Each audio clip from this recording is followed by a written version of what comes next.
Hey, how's it going, you guys? I recently just got my Terraform Associate certification, so I'm going to use this. Yay! So I'm going to use this. I'm going to use this video to explain how to do Terraform or push out Terraform to AWS. So in one of my prior video series, I did a two-tier web app. Um, I set it up in the AWS console. In this video, I'm going to push that out using Terraform. Um, so let's get started. The first thing you want to do is you want to make sure that Terraform is downloaded. You should be able to go into your console here and do, let me move this toolbar up. You should be able to do a Terraform form version. So once Terraform is downloaded, the next thing you want to do is you want to create an account on AWS. I created this account here. If I go to my IAM users, this is a Terraform account, and I gave it administrator access, and then also generated an access key for it. Um, There you go. Once you get that access key, it'll give you access key and a secret key, and just keep track of those. I'll show you what to do with that later. So the first thing we want to do is this is my old project. So I want to create a new project. So I'm going to do change directory, make a new directory, web app, test, and then let me go ahead and open that up.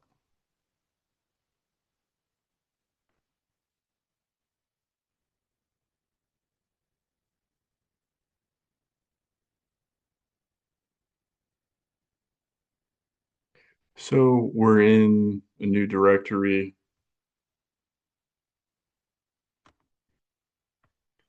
So I trust the authors.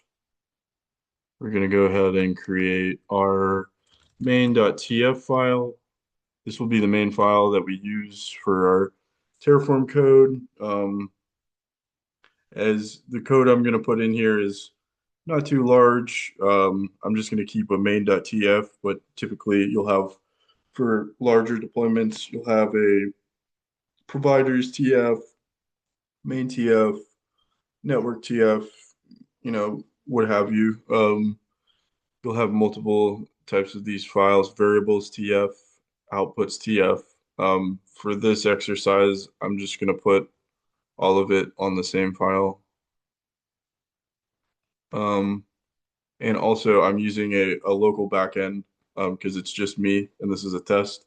In like a production environment, you would use like a remote backend, like an S3 bucket, something like that. Um, Okay, so now we have our main.tf. I'm going to go ahead and paste in my Terraform Terraform code, and we'll go ahead and I want to get my terminal. I'm on a Windows computer, but I actually have a Linux terminal installed. It's like a plugin you can get. Um, I highly recommend it. So I'm just going to run through the code quickly. Um, So we have our provider block. This is telling it's telling Terraform that we're going to use the provider, the AWS provider. So going into, we have a networking section where we have our VPC with our CIDR block there. Um, we have internet gateway, which is using our VPC ID.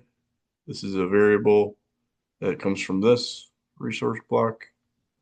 Then we have some subnets over here, two public subnets. We have a route table. All of these are resource blocks. So all these are things, resource blocks are things that are going to be created in AWS. And we will see that a bit later when we run a plan command. We have route table association. We have security groups. These are going to let uh, our ALB talk to other parts of the network. We have our ingress egress rules, um, security groups. We have our DynamoDB backend. And this, I mean, this is all of these blocks here. It's basically like what you would see in the console. It's the same type of thing.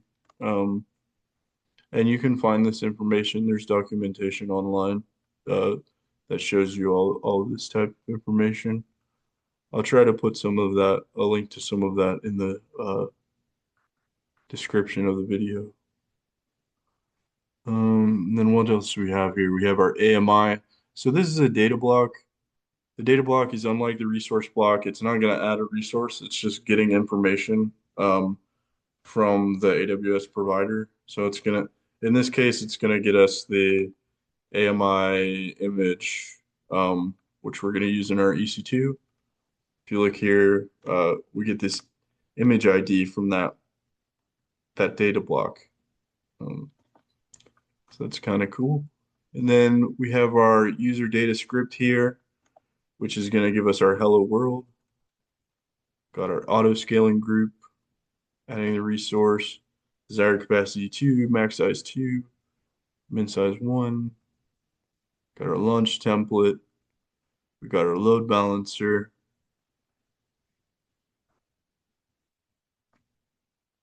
And then this is very important. This is our output block. So once all this Terraform is run, it's going to output the DNS name for the load balancer so we can actually access our web app and see what's going on. Okay, so we're going to move over here to the console. I do not want to ask a question. Okay, that's weird.